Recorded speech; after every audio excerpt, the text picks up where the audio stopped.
Hello, in this video I'd like to revisit the day 27 notes and talk about the application problems at the end of them. But before we get into those, let's just remind ourselves of what we were working on. We had noted that with some equations, finding the vertex is difficult to do. We know it should land exactly halfway in between our x-intercepts, but if there are no real number x-intercepts, then it's kind of hard for us to find that vertex point using those x-intercepts. So instead what we did is we established this new formula, the vertex formula, and it stated that if we would like to know the x-coordinate of our vertex, all we need to do is evaluate the opposite of b divided by 2a, where a, b, and c were given to us in the quadratic equation itself. So if we take negative b, or the opposite of b, divide that by 2a, we can obtain our x-coordinate. And once we have our x-coordinate, we can take that and plug it into the equation to determine our y-coordinate. So in this example, we found that our x-coordinate ended up being -1/2. And if I use the number -1/2 in this equation back here, then that calculated result came out to be 3/4. So we know that the minimum or maximum of this graph occurred at the coordinate -1/2, 3/4, and that's what we would call our vertex. Now this particular quadratic function opened up. It's a U-shape pointing up because of this positive leading coefficient. So that vertex point that we found is what we would call a minimum of that graph. I asked you to complete number 34 on your own, and here's my work for that in blue ink. Using the vertex formula again, we can substitute in and find that our x-coordinate is 3/2, or 1.5 if you're using a calculator. Then once you use 1.5 in the equation, or 3/2, we end up coming up with a result that's equal to 3.25. So this tells me that this coordinate occurs at this vertex occurs at the coordinate 1.5, 3.25. Now this particular vertex, because of a negative leading coefficient, I call that the leading coefficient because it's associated with the x-squared term. We'll talk more about that in class. But that negative leading coefficient tells me that this graph is actually opening downward. So the coordinate 1.5, 3.25 ends up being a maximum point on that curve. It's at the top of the curve. Now some applications of the vertex formula come into play like we saw here in the video, and I forgot that the handout actually contained a few more than these two, so there was a total of 4 examples that we could have looked at. I went ahead and worked through all of them, and I'm going to talk about their solutions now. In number 63, we were trying to find the maximum height of a ball. Well, typically when you throw a ball in the air, it's going to go up and then come back down. So the path of that ball flight is parabolic in nature. It is a quadratic. So when we find the vertex does appear to be at a high point of the graph. Now that's going to be further supported by the fact that the quadratic equation that we were given has a negative leading coefficient, a negative sign in front of the t² variable. So I think everything that we've already talked about is holding true for this particular case. All we need to do is calculate the vertex, both the x and the y component. Now the opposite of b value is 40, so we want the opposite of that, -40, divided by 2a. Again, don't be too confused here. A value is the number in front of the t². It's a little bit out of order, but it is located here at this position in front of the t². That a value is -16. And if we took -40 divided by 2 times 16, we get an x-coordinate of 1.25. That means after 1.25 seconds, the ball is at its maximum height. And if we plug in the 1.25 into the function, in this case 40 times 1.25 minus 16 times 1.25 squared, we end up getting a y result of 25. So technically the vertex is at 1.25, 25. That's how we were reporting it just a little bit earlier, where the 1.25 represents t and the 25 represents y, which is also our measure of height in this case. So the maximum height is 25 feet. And again, I know it's a maximum because this vertex is at the top of a curve. For sales of soft drinks, we have another similar example. We want to find the maximum profit during the day, and then also how many cans are necessary to obtain that maximum profit. Well, in order for a maximum profit to occur, we would expect to see our profits rise and then potentially fall. We would like to locate this position at the top. Again, that's a vertex point, and this vertex will be at a maximum if this parabola opens downward, if the A value is negative. So we do have an A value that's negative here. And if we proceed with our vertex computation, the opposite of B divided by 2A, so the opposite of B divided by 2 times A ends up being a positive 1,500. Now this is our X value, 1,500. This tells us how many cans, X value, which is the number of cans that need to be sold. It's the Y coordinate that we're interested in. The Y coordinate talks about our profit in dollars. So once we take the 1,500 cans, the X value that we just established, we'll plug that into the equation. Anywhere that we saw an X, we'll change that to 1,500. And when we execute that with our calculator, we find a Y coordinate of 450, and that's a unit of dollars. So we know that by selling 1,500 cans, we will see a profit of $450, and according to this profit equation, that's going to be our maximum profit. There's going to be no way to make more than $450 that day based on this particular equation, this particular model of our profits. Now with number 70, this is a little bit more challenging at first. We have an agricultural problem. A certain vineyard has found that a grapevine produces 10 pounds of grapes when 700 vines are planted per acre.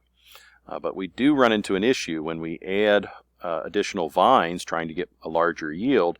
Each vine itself decreases by about 1%. So the equation that represents this situation is given to us here.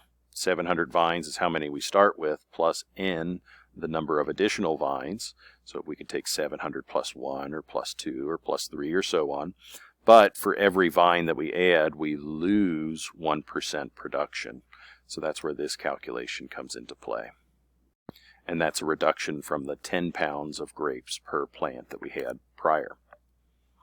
So the first thing that I did in order to make this a quadratic function that we're capable of working with is to FOIL it together. So first outside, inside, last, the double distribution, and combine like terms.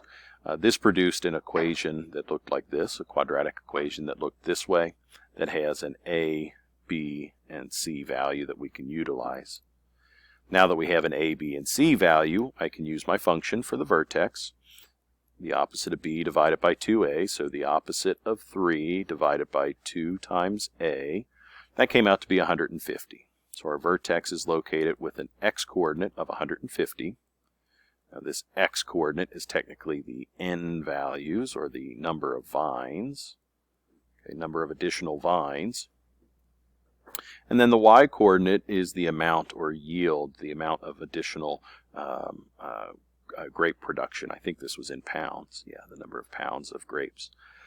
Once we had our 150 established, we can plug that into the equation anywhere that there was an n. And by using our calculator, that simplifies to 7,225. So we know that by adding 150 additional vines, we should see our maximum grape production, and our maximum grape production ends up being 7,225 pounds of grapes, which is, I think you would agree, is a bit better than... Sorry, I got distracted there because I wasn't sure if I was saying this correctly, but I think I am. The 7,225 pounds is the total amount of grapes that are produced, whereas before with 700 vines, we were only producing 10 pounds per vine. It wasn't explicitly stated, but prior to this change, we were producing about 7,000 pounds of grapes per acre. Now we're up to 7,225. So we're our total amount of production is better in this particular case. We found our maximum production. Okay, in this last example, I had to rearrange some things here because I was looking at it incorrectly. Carol has 2,400 feet of fencing that she can build a rectangular horse corral. Now with 2,400 feet of fencing, she'd like to determine the largest area that can be captured by that particular fence. And what she realized is that if she only has 2,400 feet of fencing, if we try to establish the length and the width of that fence, then this pair of expressions will keep our equation in line here. So for example, if she makes her corral, this would be ridiculous, but if she made her corral 1 foot wide, then it could be 1,200 minus 1, or 1,200 minus 1, or 1,199 feet long. This way, we would still maintain a perimeter of 2,400 feet. We'd have exactly 2,400 feet. Now, if she chose something more reasonable, she could choose something that has a length of, a width of, let's say, 50 feet, then 1,200 minus 50 would represent the length, or 1,150 feet. Now we've got a super long area, but it's quite narrow as well. But in either case, as the x value changes, as the dimension for the width changes, then the length does as well, and ultimately so does the area captured by the corral. So in general, the area is described as length times width. For any rectangular shape, area is length times width. If we substitute in 1,200 minus x for length and x for width, as described in the diagram, we end up getting a quadratic equation that represents the area based on x, the size or the width of our corral. So in this particular case, our b value ends up being 1,200, our a value ends up being -1, and our c value, well, that's not included anywhere, so we have a c value of 0. So if I use my vertex formula with the b and the a value identified, we get an x coordinate of 600 feet. So that tells me that this corral should be 600 feet wide, and then the length is going to be 1,200 minus 600, or in other words, the length is going to be 600 as well. That's kind of interesting. If it's 600 wide and 600 long, then this must be a square by the time we're all done with it. And if I substitute in the 600 into my function, everywhere that there was an x, then we see that the end result ends up being 360,000.